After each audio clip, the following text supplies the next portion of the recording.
So basically you want to have the thickness of your tamp be able to go down flush with the top of this. If you're overfilling this, you're going to run into problems with the machine. How to empty out the old water. Basically open up the steam wand and then run some hot water through it. You should run about 6 to 8 ounces out of it just to make sure that you have all of the steam out of the hot water tank before you try to get your espresso extraction. Then switch the switch off and then tighten the knob. There's your heater tank there, and if you notice the light on the front of the machine, when the light is on, it's still boiling the water. The water has not yet boiled. When the light goes out, that's when it's finished boiling.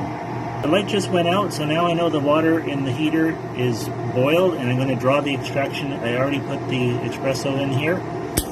Switch on the switch. I'm using a medium